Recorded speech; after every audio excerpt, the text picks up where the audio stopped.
वॾे ॾुख ऐं अफ़सोस जी ॻाल्हि आहे। सरदार साहिब जी ज़िंदगी जो जेको इख़्तिताम थियो आहे, जेको पछाड़ी जो टाइम हो, असीं थोरो अर्सो हुन सां गॾु रहियासीं। हिकिड़ो सुठो पाकिस्तान लेवल जो क्लासिकल वॾेरो चइजे जंहिंखे, ऐं सिंध लेवल जो हिकिड़ो सुठो फ़ैसिला कंदड़ हिकिड़ो अमीन, हिकिड़ो बहादुर ऐं दिलेर इंसान हो। ऐं हुन जो सखावत में त पूरे पाकिस्तान में नालो हो।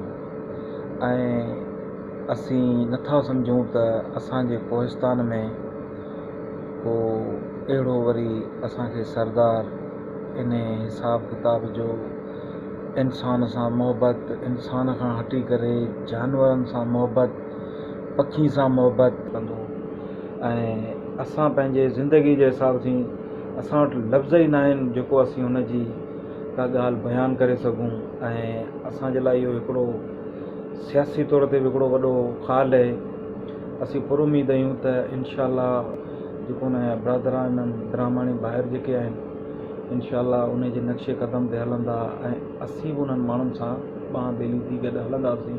हुन जो जेको मंशूर हो, हुन जो जेको रस्तो हो, उन ते ई हलंदासीं, ग़रीबनि जी ख़िदमत कंदासीं। ऐं प्यार ऐं मोहबत हुन जो हिकिड़ो ज़िंदगी जो हिसो हो।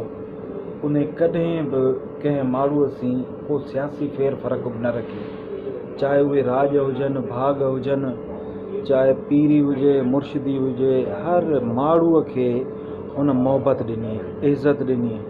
ऐं अल्लाह ताला हुन इंसान जी एॾी इज़त कई जो असां पखी, मोर, जानवर उन्हनि खे बि महसूसु कयो त हुन जे विछोड़े ते उहे केतिरा ग़मज़दा हुआ। असां पंहिंजे अखियुनि सां बि इहे शयूं ॾिठियूं। ऐं असीं अल्लाह ताला खां इहा दुआ था घुरूं, प्यारे महबूब मुस्तफ़ा सल्लल्लाहु अलैहि वसल्लम जे सदिके सरदार सालिम अहमद ब्राह्मणी साहब खे जन्नतुल फिरदौस में आला मुक़ाम अता फ़रमाए ऐं उन जे पोयरनि खे पंहिंजो सब्र जमील अता फ़रमाए।